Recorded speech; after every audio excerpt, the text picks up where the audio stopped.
The debt must be paid in full. Commander Ava Rostova stood on the command deck of the human saint ship Ledger of Intent, her knuckles white where she gripped the command rail. Below on the main view screen, the world of Oakhaven looked serene, a marble of green and blue spinning against the void. But the serenity was a lie, a carefully painted mask over a festering wound. The numbers scrolling on the secondary screen told the real story, a story of parasitic debt, of a rescue twisted into a slow legal strangulation. Her ship had arrived to answer a distress call, only to find a different kind of death in progress. This was not a matter for weapons, but for a public inquiry, a trial by 1,000 receipts before the stellar Concordat. It was a fight humanity was built for. They remembered every cost. Her first officer, Lieutenant Jian Li, stepped beside her, his face a grim mask. "The Cathar Gratitude Collective is hailing us again, Commander. Administrator Zorgul is insistent." The distaste in his voice was palpable, a reflection of the cold anger that had settled in Rostova's own chest. The Cathar had saved Oakhaven from a solar flare 3 years ago. Their price was the gratitude tithe, a levy so impossibly high it had indentured the entire colony of 4 million souls. The Cathar did not conquer with fleets. They conquered with contracts, their weapon a poisoned ledger. This was a battle of numbers, and humanity had always been good at math. On screen, Lieutenant Rostova said, her voice clipped. She straightened her uniform, the simple gray fabric, a stark contrast to the opulent flowing robes the Cathar favored. "Solon, are you recording full sensory and metadata capture?" A calm, synthesized voice emanated from the ship's core systems, a sound like falling snow. "Affirmative, Commander. Recording on all channels. The ledger is open." Solon was the ship's mind and intelligence whose logic was as vast and unforgiving as space itself. It was Solon who had first identified the flaw in the Cathar's airtight legal framework. A flaw waiting for a lever. The game was set. The face of Administrator Zorgul resolved on the screen. It was a face built for condescension, all smooth gray skin and drooping jowls that seemed to pull its mouth into a permanent sneer. Commander Rostova Zorgul began, his voice a rich, unctuous baritone that slithered from the speakers. "Your continued presence in this system is perplexing. This is a protected domain of the Gratitude Collective. Our agreement with the local populace is a sacred bond, a testament to our benevolence." He gestured with a 3-fingered hand, the movement dripping with false magnanimity. "A true victory is not won with cannons, but with clarity." Rostova met his gaze without flinching. "Administrator, we are here to audit that sacred bond. Our initial review suggests the terms are predatory. You have levied a debt against 4 million people that their next 10 generations could not hope to repay." Zorgul chuckled, a low rumbling sound. "Gratitude is not a burden, Commander. It is a privilege. We saved them from annihilation. Is their perpetual service not a small price for their very existence? Your species struggles with this concept, I find. You see salvation as a gift. We see it as a service rendered with all the incumbent costs. We see it as extortion." Rostova countered, her voice dropping to a dangerous calm. "You are bleeding them dry. We have logs of food requisitions, medical supply seizures, and infrastructure deferments, all to service a debt calculated on projected future earnings you yourselves have made impossible. You are parasites dressed as saviors. This was the core of their method, the cruel genius of their trap." The administrator's smile tightened. "Your words are pointed and irrelevant. The Oakhaven Treaty is recognized under Concordat law. You have no standing here, Commander. I suggest you depart before you create a diplomatic incident that your nascent star nation cannot afford." The threat was veiled, but the steel beneath it was clear. The Cathar were old, their legal webs woven through the galaxy for centuries. They believed themselves untouchable. The cost of hubris is always paid in the end. "We are not leaving!"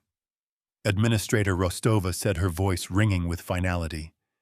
"We are invoking Corridor of Law, Article 11, Section 4.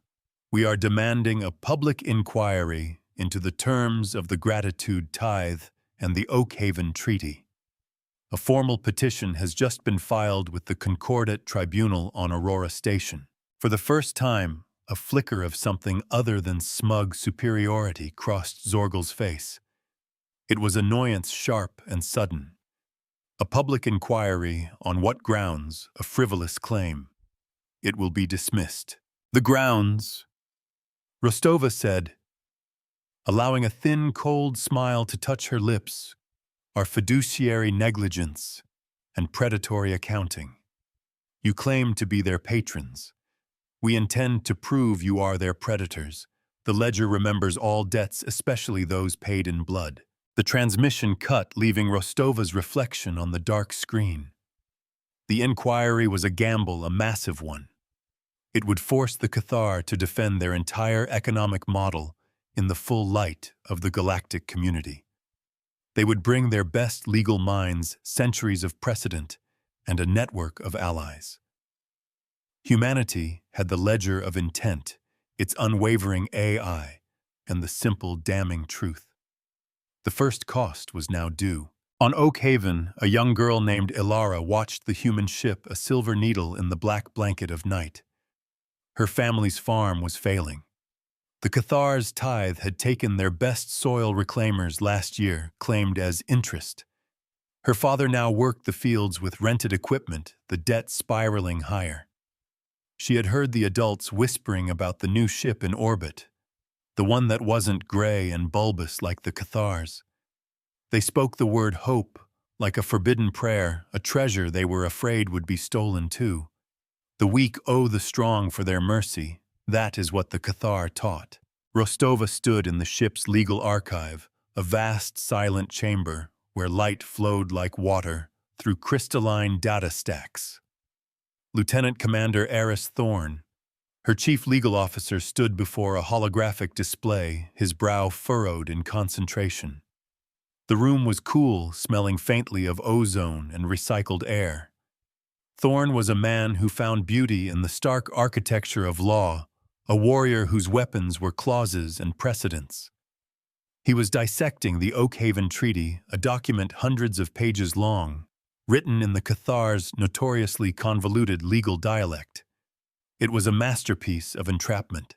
"They've woven a recursive debt loop into the interest calculations," Eris said, gesturing at a swirling vortex of holographic text. "Every payment the colonists make increases the principal. It's insane. It's like trying to fill a bucket that has a drain connected to a fire hose. No court in the Concordat would uphold this. But they have upheld it," Aris Rostova reminded him gently. "The Cathar have been using this model for centuries. They wrap it in the language of benevolence and cultural tradition. They find worlds in crisis, offer a helping hand, and then present a bill for the arm. A lie spoken long enough becomes its own kind of truth. This time is different," Solon's voice echoed through the archive. "This time they ensnared a human colony. Our record-keeping is comprehensive. The Cathar calculate the tithe based on their own internal valuation of services rendered. We have a complete independent audit of every watt of energy, every gram of material, and every man-hour they expended during the rescue." A new window opened in the holographic display, showing 2 columns of figures. One was labeled Cathar Declared Value, the other Human Audited Value. The difference was staggering. The Cathar's numbers were inflated by a factor of nearly 5,000. Numbers do not lie, but liars use numbers. "They charged the colony for the fuel used to travel here," Aris murmured, his eyes wide with disbelief. "And for the psychic anguish of their rescue crews. They even billed them for the projected depreciation of their ship's hull during the rescue operation. This isn't a bill. It's a work of fiction, and we are going to expose it, Rostova said, a hard edge to her voice. The inquiry will be their stage, but we will write the script. Solon began compiling the witness list. I want testimony from farmers, doctors, engineers on Oakhaven. I want the Concordat to see the faces of the people paying for Zorgel's psychic anguish. Her anger was a cold, clean fire, a fuel for the long fight ahead. Justice is a function of memory, and humanity never forgets. A priority alert chimed softly. Jian Li's voice came over the comm. Commander, we have a situation. The Cathar have dispatched a collector vessel. They're moving to impound the orbital medical station, the Cradle Net. They're claiming it as a tithe payment. Rostova felt a surge of cold fury. The Cradle Net was the only advanced medical facility in the system, serving the colony's 4 million people. It was a lifeline. This was a deliberate escalation, a power play designed to show the humans how little their inquiry mattered. They were squeezing the wound to prove they could. They're trying to force our hand, Aris said, his face pale. They want us to intervene militarily. That would invalidate the inquiry and paint us as the aggressors. They believe we have no other move, Rostova said, her mind racing. They believe we will choose between watching the colony suffer or starting a war we can't win. There is a third option, Solon stated, its voice cutting through the tension. The Cathar legal code places extreme value on the concept of public gratitude. An act of selfless aid, publicly witnessed, can create a legal counterdebt. Rostova looked at the data stacks, a plan beginning to form in her mind, a mirror image of the Cathar's own methods. A counterdebt, she repeated. Solon, what is the audited value of the medical services the Cradle Net provides to the colony in one standard year? The cost of mercy is a debt repaid with more mercy. The numbers flashed in the air. They were immense. And what Rostova asked, a dangerous glint in her eye, is the penalty under Cathar law for a patron who willfully deprives their dependents of essential life-sustaining services. Solon's synthesized voice was imbued with what could almost be described as satisfaction. The penalty is the assumption of full liability for all consequences, medically, financially, and publicly. Rostova smiled. Get me Administrator Zorgel. The game had just changed. The civilian transport pilot, a man named Ben Carter, watched the Cathar collector ship approach the Cradle Net. His own small vessel, loaded with desperately needed pharmacology supplies from a neighboring system, was holding station a safe distance away. On his comm, he could hear the frantic pleas of the station administrator being met with the Cathar's cold, bureaucratic indifference. He felt a familiar sense of helplessness, the same weary resignation that had settled over Oakhaven like a shroud. Then the human saint ship, the Ledger of Intent, moved. It didn't power weapons. It simply moved, placing itself between the Cathar ship and the medical station. A new voice cut through the comm chatter, crisp and clear. The voice of Commander Rostova. Zorgel's sneering face was back on the main screen, his expression one of profound irritation. Commander, your vessel is obstructing a lawful collection action. Remove your ship, or we will remove it for you. I don't think you will. Administrator Rostova replied, her tone conversational. Because you are being broadcast. Live. To the entire Concordat. Every ship, every station, every colony in this sector is watching. She gestured, and a dozen smaller windows bloomed into existence around Zorgel's head, showing the faces of listening Cathar humans and a dozen other species. The public inquiry had begun right here and now. The court of opinion is a swift and brutal judge. Zorgel's eyes widened slightly. This was not how he had envisioned this encounter. He was a creature of closed rooms and fine print, not the public stage. Rostova continued, her voice calm and measured. Administrator, the Cradle Net is the sole source of advanced medical care for the 4 million souls on Oakhaven.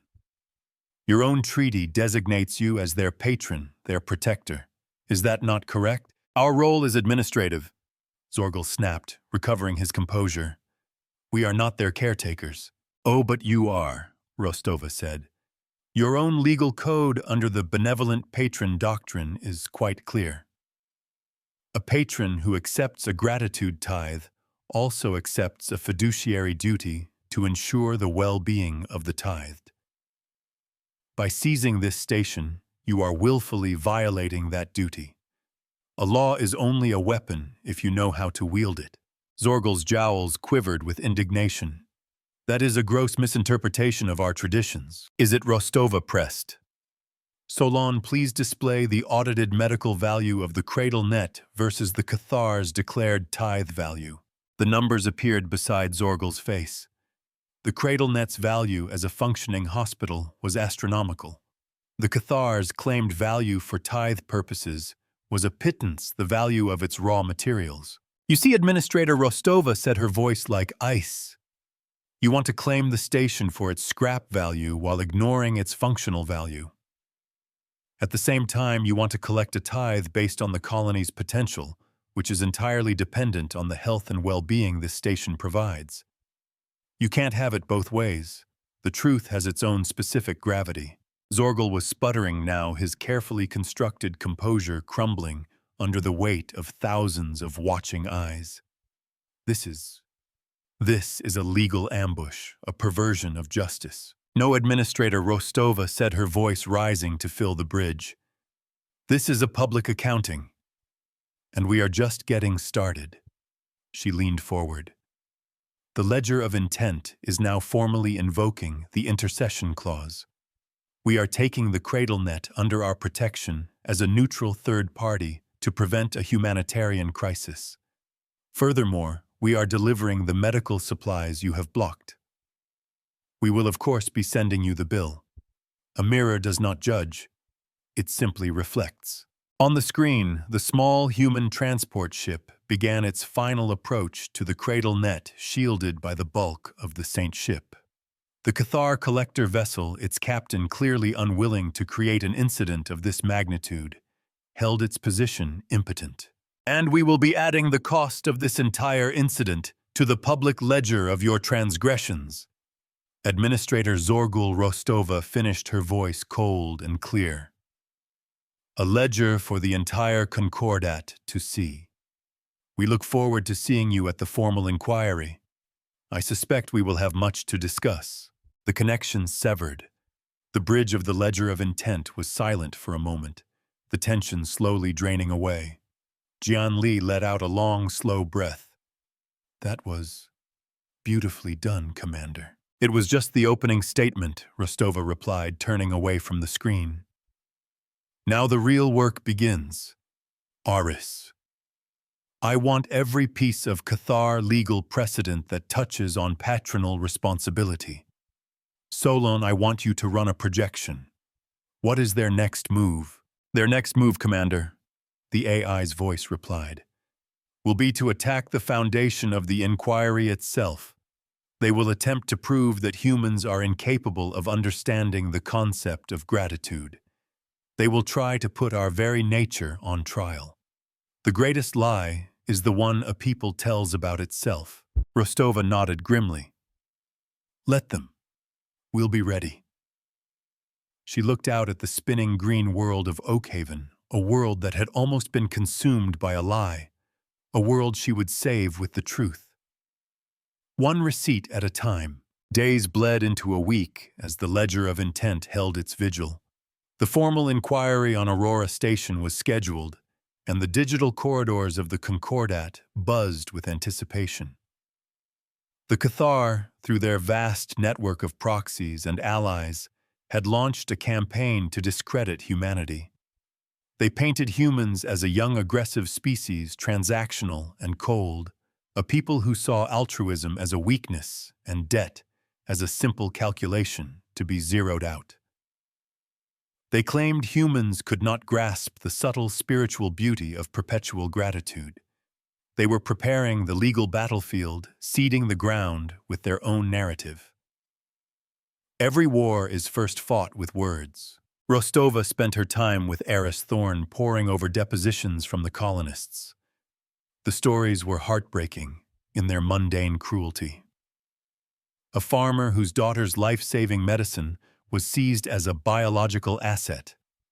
A teacher forced to pay a knowledge tax on the lessons she gave to children. A musician whose instrument was impounded, its potential emotional value added to the tithe. Each story was a single damning entry in a ledger of suffering. The Saint Ship ledger of intent teaches by numbers and remembers by ledgers, never by collars. They're not just taking resources, Eris said, his voice thick with disgust as he read a transcript. They're taking their future. They're taking their art. They're taking their hope. How can any species justify this? They justify it by calling it benevolence, Rostova said. They tell themselves they are uplifting the less fortunate by giving them the privilege of service. It's the oldest lie in the galaxy, Aris. The tyrant's creed, dressed up in the robes of a priest. Power's greatest trick is to name itself justice. One evening, seeking a moment of peace, Rostova stood in the ship's arboretum. It was a vast domed chamber filled with flora from Earth, a living library of a world most of the crew had never seen. The air smelled of damp soil, of jasmine, of life. She touched the rough bark of an ancient oak tree, its seed carried from Earth centuries ago. It was a connection to her own heritage, a reminder of what they were fighting for. Not just the 4 million souls on Oakhaven, but the very idea of a future that was owned, not owed. Solon's voice, soft as rustling leaves, spoke from a hidden emitter. The Cathar have filed their preliminary motions, Commander. As predicted, they are challenging our standing. They cite the progenitor's burden doctrine, arguing that as an elder race, their methods are beyond reproach by a younger species like humanity. The arrogance is breathtaking, Rostova murmured, not taking her eyes off the tree. They think their age gives them a monopoly on wisdom. Age can also be a measure of accumulated error, Solon noted. Their legal framework is old. It has not been seriously challenged in centuries. Like an old tree, its roots are deep, but some may have rotted. A system's strength is also its greatest rigidity. Find me the rot, Solon, Rostova ordered. Find me the precedent they have forgotten. Find me the law they wrote themselves that they no longer believe applies to them. I have already begun, Commander, the AI replied. There is a fascinating contradiction in their early legal texts regarding the definition of a sentient asset. Their modern interpretation is creatively divergent from their foundational principles. The numbers do not align. A grim smile touched Rostova's lips. The Cathar were about to be audited by their own ancestors. The past always has a vote on the future. The day of the inquiry arrived. It was not held in a physical courtroom, but in the vast shared data space of the Concordate Tribunal, a virtual chamber of immense scale and solemnity. The three adjudicators were represented by glowing, abstract avatars of pure light, one from a crystalline species, one from a gas giant collective, and one from an ancient race of silicon-based life, impartial, incorruptible. Present were Rostova Eris Thorn and their Cathar counterparts, including a smirking administrator Zorgal, now flanked by a stern, formidable-looking legal counsel, a Cathar named Valkosh. An audience of millions watched the live feed. Valkosh spoke first, his voice a low, resonant hum, far more menacing than Zorgal's oily baritone. He laid out the Cathar's case with practiced ease. The humans were meddlers. The gratitude tithe was a sacred internal matter. The Oakhaven Treaty was a valid contract entered into willingly. He painted the colonists not as victims, but as fortunate beneficiaries of Cathar mercy. The humans, Valkosh concluded his avatar, turning to face Rostova's offer, a sterile transactional existence. A universe of cold equations and balanced ledgers.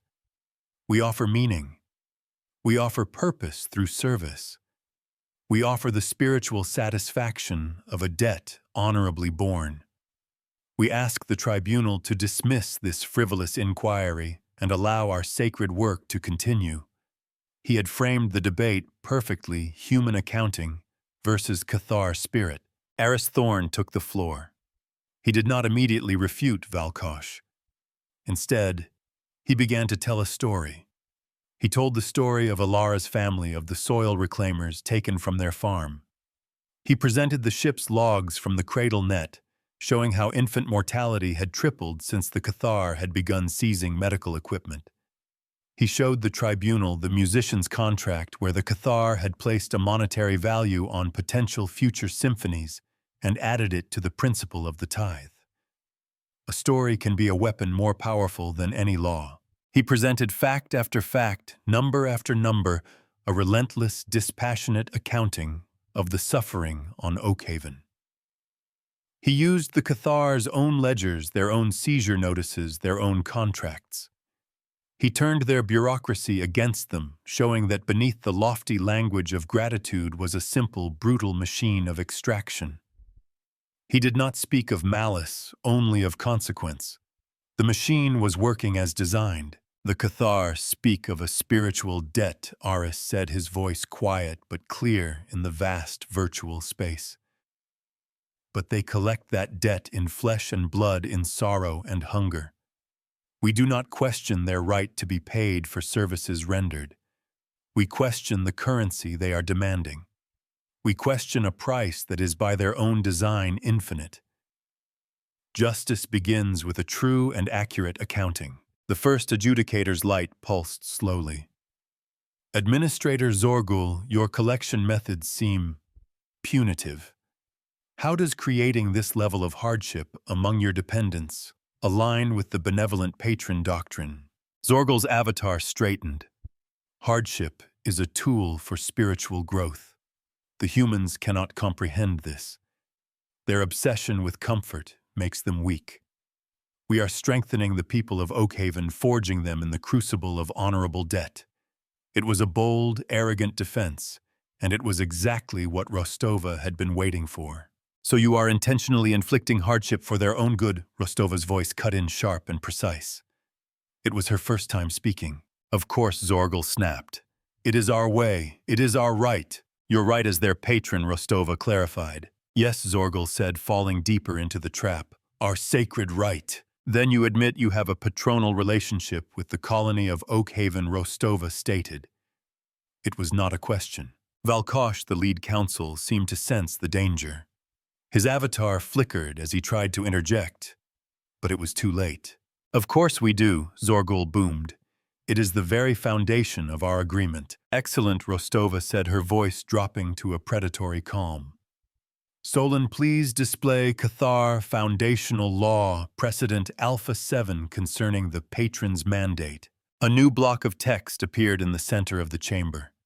It was ancient Cathar script with a concordant standard translation scrolling beside it.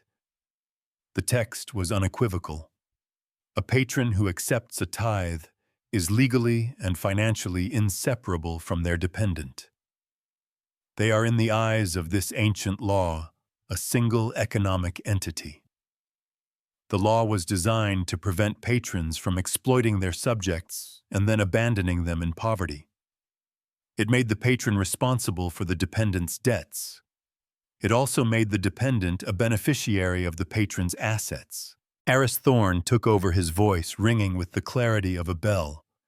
According to your own foundational law, the law you are citing as the basis for your authority, you and Oakhaven are a single entity. Therefore, you cannot levy a debt against them. It is legally equivalent to your right hand charging your left hand for interest. The Oakhaven Treaty, by the standard of your own most sacred laws, is a legal and logical paradox. It is null and void. Silence is the sound of a paradigm shifting. The chamber was utterly still. Valkosh's avatar was rigid with fury. Zorgul's was practically vibrating with panicked rage. They had been beaten with their own holy book. Their entire argument, their centuries-old economic model, had been dismantled by a law they themselves had written and then conveniently forgotten. Rostova let the silence hang for a moment before delivering the final blow. The humans of Oakhaven are not your debtors, Administrator. According to your own law, they are your partners, and they have been paying their share and yours for 3 years. We are not here to ask for the debt to be cancelled. She paused, letting the weight of her next words settle. We are here to demand a refund. The second adjudicator's light flared bright and intense. The human commander's logic is compelling. We require a recess to analyze this precedent. The virtual chamber dissolved, leaving Rostova and her team alone in their own private data space. Aris was breathing heavily, a bead of sweat on his forehead. Commander, we just handed them the bill, Rostova finished. The real one. The mirror of justice reflects not what is said but what is written. And what is written endures. The first battle was won. But the war for the soul of Oakhaven, and the precedent it would set for the entire galaxy, was far from over. Zorgal and his masters would not accept this defeat.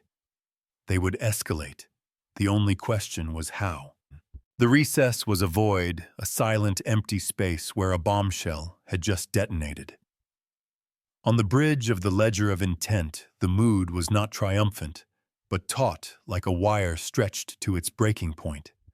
They had won the argument, but the verdict was not yet rendered, and a wounded predator was the most dangerous kind. Aris Thorn was pacing, running simulations of Cathar counter-arguments through his mind. Jian Li had the ship on high alert, his eyes scanning tactical displays, expecting a physical reprisal for the legal blow they had just delivered. A desperate power ignores the laws that bind it. Rostova sat in her command chair, her hands steepled before her. She was looking at the silent avatar of Solon, a simple sphere of white light hovering over the central holotank. They will not take this lying down, Solon. Zorgal is a fool, but Valkosh is not. He was silent during that final exchange. He was calculating. Correct, Commander, the AI's voice replied. My projections indicate a 97% probability that the Cathar will shift their legal strategy from justification to nullification. They will attempt to invalidate the proceedings, how Aris asked, stopping his pacing. The tribunal is the highest authority in the Concordat. Their jurisdiction is absolute. They will not attack the tribunal, Solon explained.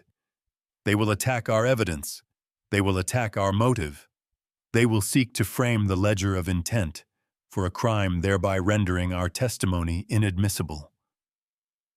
The simplest way to defeat a truth is to poison the well from which it is drawn.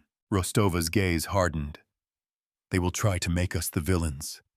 Jian, full sensor sweep of the system. I want to know if a fly sneezes anywhere near Oakhaven. Aris. I want you to start drafting contingencies. What happens if they accuse us of falsifying evidence, of threatening witnesses? It would be my word against Valkosh's. Aras said grimly. He has a century of experience. I have this case. You have the truth, Rostova stated, her voice unwavering. And you have the numbers. Do not underestimate their power. A fact is a stubborn thing immune to rhetoric. On Oakhaven, the news of the inquiry's first session spread like wildfire. In a small community hall, Ilara's father stood with a crowd of other farmers, watching a replay on a public view screen. They saw the human lawyer Thorn speak of their hardships. They saw the arrogant face of Administrator Zorgul crumble when confronted with his own people's ancient laws. For the first time in 3 years, the air was not thick with despair, but with a fragile, terrifying thing, hope. A man beside Ilara's father began to weep silently, his shoulders shaking. They were not forgotten. Their suffering had been given a voice. The Cathar response came 20 hours later. It was not a legal motion. It was an accusation. A Concordat-wide broadcast from Valkosh himself.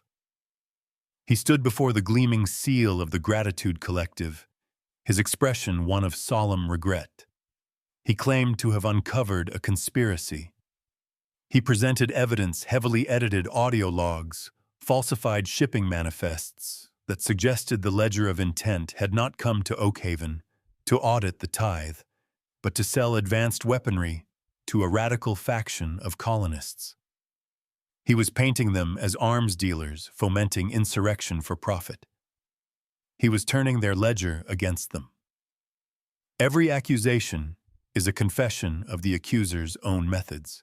The bridge of the ledger of intent was stunned into silence. Jian Li stared at the screen, his face a mask of fury. They doctored those logs. That's my voice. They've twisted a conversation about delivering medical replicators into one about weapon parts. It's good work, Aris admitted, his voice tight, with grudging respect for the craftsmanship of the lie. The forgeries are seamless. It will take days for our own forensic analysis to disprove them. Days we may not have. This is the nullification strategy. Solon predicted. Rostova said, her calm, a stark contrast to the anger simmering around her. They're not trying to convince the tribunal in the long run. They're trying to create enough doubt to force an injunction to have us removed from the system while they consolidate their position on Oakhaven. Commander, I am detecting increased Cathar fleet movements on the edge of the system. Solon reported, its voice unchanged.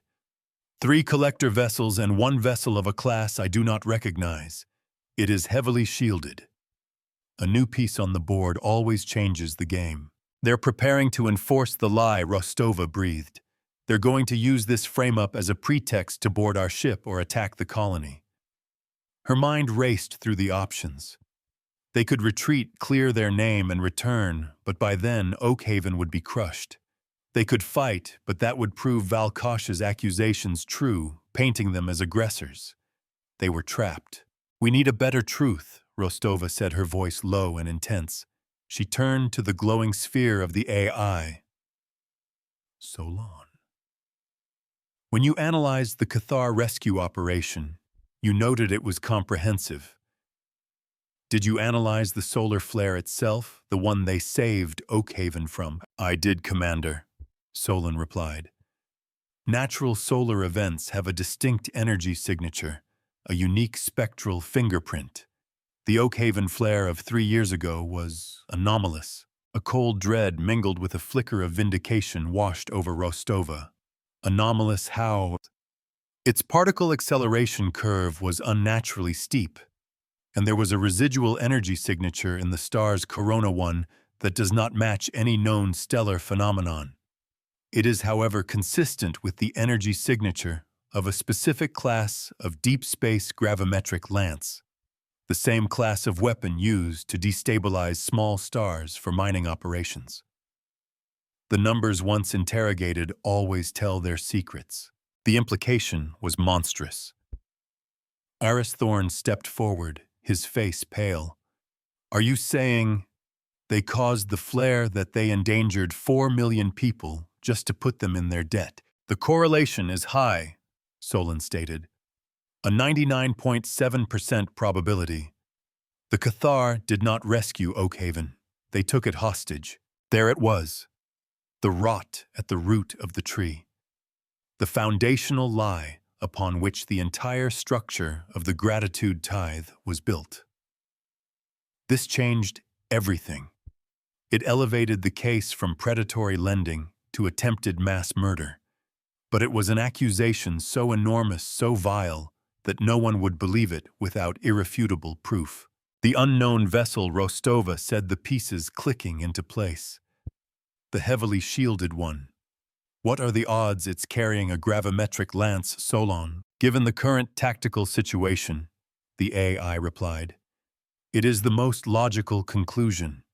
They have come to bury their secret, or to use it again. Rostova stood up, her decision made. The Cathar had escalated from a legal battle to a threat of extermination. She would have to answer in kind. But her weapon would not be a lance. Her weapon was the truth, and she was about to turn it into a mirror. Solon, she commanded, her voice ringing with newfound purpose. I want you to prepare the ship's primary deflector dish. I don't want you to weaponize it. I want you to turn it into a system-wide sensor array focused on that star. Reroute all non-essential power. I want to be able to see a mouse cough in that corona. Commander, what are you planning? Jian asked, his hand hovering over the tactical controls. Valkosh wants to talk about conspiracies, Fine Rostova said, her eyes burning with a cold fire. Let's show the Concordat a real one. He accused us of being arms dealers. We're about to prove they are arsonists. The best defense is not an attack, but a devastating revelation. The Cathar legal counsel Valkosh watched the human ship from the bridge of his own vessel, the Sanctified Obligation. Zorgal, now demoted, and standing behind him like a chastened servant, fidgeted nervously. Valkosh was serene. The human commander had been clever unearthing that archaic law, but she was still a human, predictable in her righteousness. The accusation of arms dealing was a crude but effective tool, a net of lies that would hold the ledger of intent in place while he executed the final solution. The tribunal would be paralyzed by the conflicting claims, the inquiry would be suspended, and by the time the truth was sorted out, Oakhaven would be his. The human ship is reconfiguring its main deflector, his tactical officer reported. Massive power surge. It is not charging weapons. Curious, Valkosh mused. A gesture of defiance. A futile attempt to scan us. It does not matter. Proceed with the gratitude quarantine. Inform the Concordat that due to the human-instigated insurrection, the Oakhaven system is now under protective custody. All traffic is suspended. The colony is secured. He savored the word. It was a clean legal term for a cage. The law is a shield for those who know how to hold it. A shimmering, translucent field of energy began to form at the system's edge, a legal and physical barrier cutting Oakhaven off from the rest of the galaxy. It was a masterful move. The quarantine field was technically non-lethal, a recognized tool in the Cathar legal arsenal for pacifying indebted populations. Any attempt by the Ledger of Intent to break through it would be an unambiguous act of aggression, proving Valkosh's claims. He had turned the entire system into a prison, with Rostova as his fellow inmate. On Oakhaven, the sky began to ripple. The quarantine field was visible as a faint, oily shimmer that distorted the stars. Panic began to spread. The fragile hope of the past day curdled into terror. Their connection to the outside world was severed. They were alone again, trapped with their masters. Ilara watched the sky from her family's porch, her small hands clenched into fists. She wasn't just scared anymore. She was angry. Rostova watched the quarantine field snap into place. She had expected this. It was the closing of the trap. "Quarantine field is active," Jian reported, his voice grim. "We are locked in. Long-range comms are being jammed." "They're not jamming us," Rostova corrected. "They're just blocking the signal from leaving the system. They want the Concordat to see us as a ship that has gone dark, fueling their narrative." "Commander, the deflector array is configured," Solon announced. "I have focused our sensors on the star. I am cross-referencing my findings from 3 years ago with the live data. I am detecting a familiar energy signature. The Cathar vessel, the Sanctified Obligation, is emitting a low-level gravimetric field. They're not just here to hide the evidence," Aris whispered, his eyes wide. "They're preparing to use it again. To reinforce the lesson. To create another natural disaster that only they can solve," Rostova finished.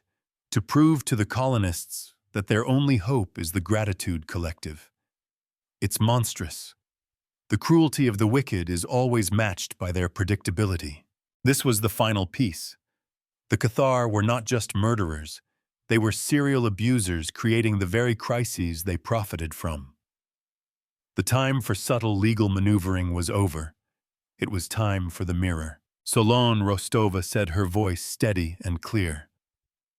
"Begin the reflection. I want every joule of energy that Cathar ship is emitting to be measured, catalogued, and accounted for. Turn the main deflector into a public ledger. Project it. Project it where, Commander? Everywhere Rostova commanded. Project it onto the quarantine field itself. If Valkosh wants to put a wall around this system, we're going to use it as a billboard. A debt must always be made visible to be paid. On the bridge of the sanctified obligation, Valkosh was about to give the order to begin the subtle, slow process of agitating the star when a new light bloomed across the system. The quarantine field, his perfect shimmering cage, began to glow. Numbers, charts, and scrolling lines of concordant standard text appeared on its inner surface, turning the entire field into a colossal wraparound view screen. His tactical officer gasped. "Sir, the human ship, they're broadcasting. It's a real-time energy audit of our ship and a forensic analysis of the solar flare from 3 years ago. They're showing everything." Valkosh stared at the impossible display. He saw the spectral fingerprint of his ship's gravimetric lance laid bare for all to see. He saw it perfectly matched with the residue from the original disaster. He saw a scrolling ledger meticulously kept by the human AI, tallying the energy his ship was currently using to maintain the quarantine field and pricing it out as a fine under concordant laws regarding endangerment and illegal imprisonment. The numbers were climbing at a terrifying rate. The humans weren't breaking his quarantine. They were using it to publish his crimes to the entire sector. The mirror was not just reflecting, it was teaching. "They're not just showing it to us," the officer stammered. "The projection is on both sides of the field. Every ship that approaches this system will see this. The entire Concordat is watching our crime in real time." Valkosh felt a sensation he had not experienced in over a century, cold, pure fear. Rostova had not attacked his ship. She had attacked his entire civilization's claim to legitimacy. She had turned his greatest strength, his mastery of the law, into his undoing. He was being audited publicly on a scale he could not have imagined. Every watt of power he used to maintain his cage was now another entry on the public record of his guilt. The cost of his lie was being calculated before his very eyes. "Bring down the quarantine field!" he roared, his composure shattering. "Shut it down now!" "We can't, sir," the officer cried out. "They've locked onto our emitter frequency. If we shut it down, it will read as a confession of guilt on the public ledger they've created." He was trapped, utterly, completely trapped in a prison of his own making. The human commander had not offered him a sword fight. She had handed him a mirror, and he had been exposed by his own reflection. Justice is a function of light, and the truth will always out. Rostova watched the chaos on the Cathar bridge from a hacked short-range comm feed. There was no triumph on her face, only a grim, weary satisfaction. "Solon, open a channel to the Concordat Tribunal. It's time for the adjudicators to see the final evidence." The 3 glowing avatars of the adjudicators reappeared in the virtual chamber, which now had a new, massive window showing the live feed from the Oakhaven system. They saw the quarantine field turned into a public confession. They saw the damning energy signatures. They saw the rising tide of the Cathar's debt, not a spiritual one, but a real, quantifiable debt for crimes committed. The lead adjudicator's light pulsed with a cold, white intensity. "Valkosh of the Cathar Gratitude Collective. We have seen the evidence. The reflection is undeniable. Do you have any statement to make before we render our judgment?" There was only silence. Valkosh had severed his connection. There was nothing left to say. The numbers had spoken for him. "Very well." The adjudicator's voice resonated through the data space. "The judgment of this tribunal is as follows. The final verdict was swift and absolute. The Oakhaven Treaty was declared not just null and void, but a product of criminal fraud. The Cathar's actions were condemned as a violation of the Concordat's most fundamental laws, regarding the protection of developing worlds. The gratitude tithe, as a practice, was outlawed, its very methodology deemed predatory and illegal. A precedent had been set that would ripple through the galaxy for centuries, but the judgment did not stop there. All assets of the Cathar Gratitude Collective within Concordat space were frozen.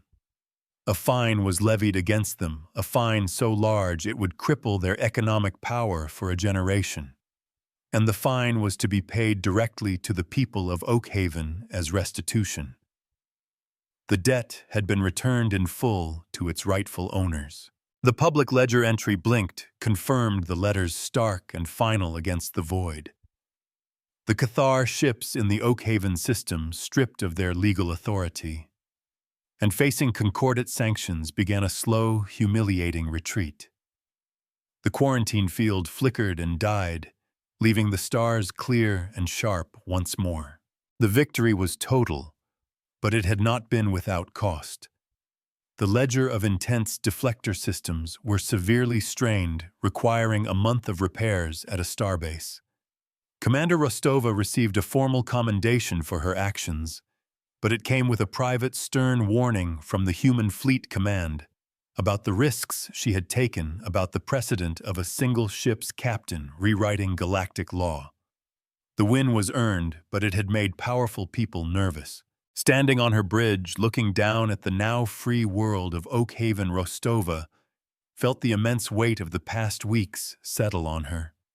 She thought of the colonists, of their long nightmare, and of the future they could now build for themselves. Justice was not an act of passion, but an act of accounting. It was the slow, patient, relentless balancing of the books. It was the simple, profound, and deeply human belief that all debts must eventually be paid, especially those that are not measured in money but in dignity. The court beacon on Aurora Station, having transmitted the final verdict, cooled to a dull gray. I have seen the great lie that power tells itself, that its debts are privileges to be admired, and the debts of the weak are chains to be worn. We have taught them a different math, a human math. We brought no guns, no bombs, no armies. We brought only a mirror and a receipt. And when they looked into it, they saw themselves for what they were. The ledger is now balanced. The cost is now paid. And the truth will be the only law.